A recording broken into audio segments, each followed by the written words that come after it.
Olá, meus queridos ouvintes! Sejam muito bem-vindos a mais um bate-papo poderoso aqui no canal, A Luz de Sião.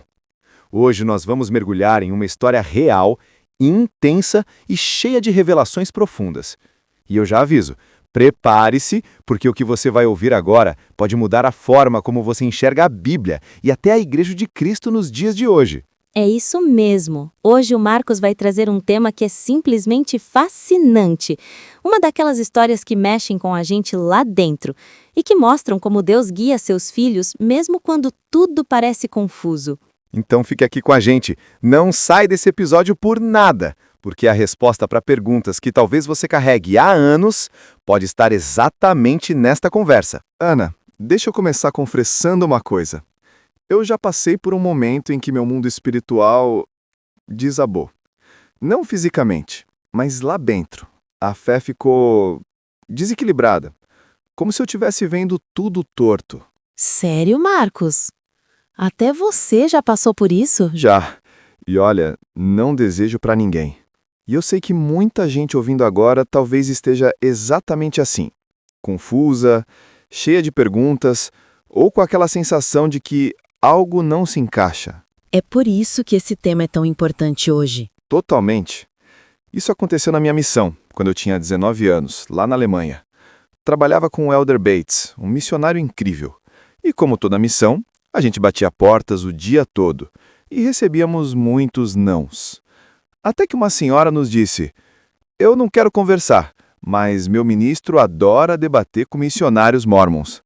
E aí, Ana, a gente foi. Seu coração já acelerou aí, né? Acelerou. Imagina, um ministro, alguém que entende muito de Bíblia, e nós dois ali com 19 aninhos. Mas fomos confiantes. Sentamos, ele estava com a Bíblia na mão. E a primeira pergunta que ele fez foi simples. Vocês acreditam que a Bíblia é a palavra de Deus? Dissemos que sim. Até aí, tudo normal. Sim, mas aí ele pediu: me contem sobre o seu profeta, Joseph Smith. Falamos sobre a primeira visão, quando Joseph viu dois personagens, Deus o Pai e Jesus Cristo. E foi aí que o ministro colocou o dedo na ferida. Mas a Bíblia diz que ninguém jamais viu a Deus. E começou a citar João 1, João 6, mostrando passagem atrás de passagem. E Ana, eu e o Elder Bates não tínhamos uma única resposta. Nossa, eu imagino o baque. Foi devastador. Voltamos para casa confusos, perdidos, e fizemos a única coisa que missionários realmente sabem fazer quando tudo desmorona. Oramos. E estudamos a Bíblia. Abrimos Mateus 1 e decidimos procurar ali a igreja que Jesus realmente estabeleceu.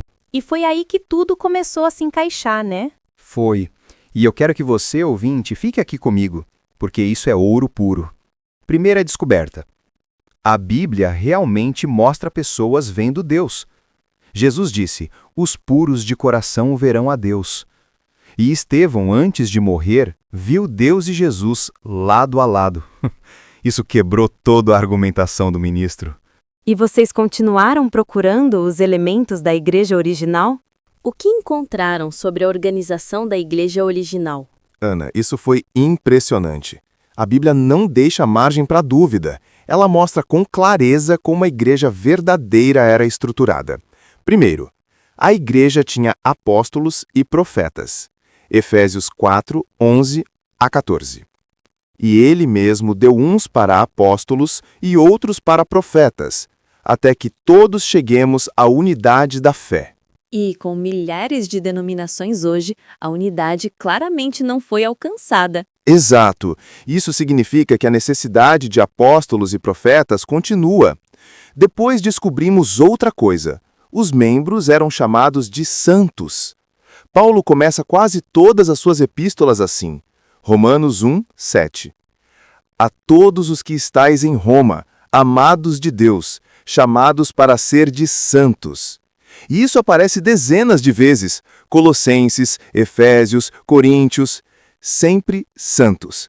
É realmente um padrão bíblico. E tem mais. Existiam os 70. Pouca gente lembra disso, mas está lá. Lucas 10, 1. Depois disso, designou o Senhor outros 70 e os enviou de 2 em 2. Essa é literalmente a organização missionária de Cristo. Ou seja, Cristo tinha apóstolos, profetas, setentas e santos, exatamente como a igreja. Hoje, Exatamente. A mesma estrutura, Ana. A mesma organização que Jesus estabeleceu reaparece restaurada. e quanto às doutrinas, vocês encontraram semelhanças também? Demais. A Bíblia é cristalina quando você olha com olhos de sinceridade. Templos, parte essencial da adoração. Jesus não rejeitou o templo. Ele o defendeu. Em João 2,16, não façais da casa de meu pai casa de venda. E em Isaías 2, 2 e 3, nos últimos dias, todas as nações subirão ao monte da casa do Senhor. Templo é bíblico, templo é eterno. Pregação aos mortos. Jesus realmente fez isso. Essa doutrina é tão forte que Pedro praticamente grita ela nas Escrituras. 1 Pedro 3, 18 e 19. Cristo pregou aos espíritos em prisão. 1 Pedro 4, 6. Porque por isso foi pregado o evangelho aos mortos. É direto, né? Não tem como negar. Não tem. Agora vem o ponto que quase ninguém fala. O batismo pelos mortos existia na igreja original. Paulo não só menciona, ele usa como argumento doutrinário. 1 Coríntios 15, 29. Doutra maneira, que farão os que se batizam pelos mortos? Se absolutamente os mortos não ressuscitam, por que se batizam por eles? Ou seja, se Paulo menciona, é porque era uma prática comum. Exato.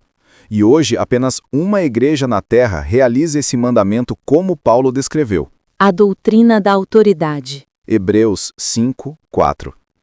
Ninguém toma para si esta honra senão o que é chamado por Deus como a Arão. E Cristo ensinou. João 15, 16. Não me escolhestes vós a mim, mas eu vos escolhi a vós. A autoridade não é assumida, é dada.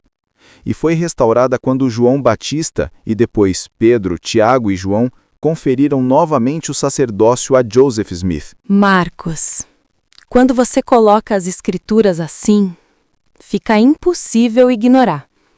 A Bíblia descreve exatamente a organização, a doutrina e a autoridade que vocês encontraram. E foi isso que salvou nossa fé. A Bíblia não nos afastou da igreja. A Bíblia nos levou de volta a ela. Marcos, você está entregando tudo hoje. Tenho que entregar, porque isso transformou a minha vida e pode transformar a de alguém que está ouvindo agora. Marcos, que jornada! E que prova viva de que Deus responde quando buscamos com honestidade. E a resposta foi clara. A Igreja de Jesus Cristo dos Santos dos Últimos Dias possui organização, doutrina e autoridade, exatamente como nos tempos do Salvador. Se você que está ouvindo já se sentiu desequilibrado espiritualmente, faça o que fizemos. Volte às Escrituras. Ore sem medo. Busque com sinceridade. A verdade sempre se levanta. Obrigado, meus queridos, por ficarem com a gente até aqui. E olha, se esse episódio falou com você, se trouxe luz, clareza ou esperança, se inscreva, curta, compartilhe, porque isso faz esse conteúdo alcançar ainda mais pessoas. Até o próximo bate-papo. Que a luz do Senhor te acompanhe, hoje e sempre.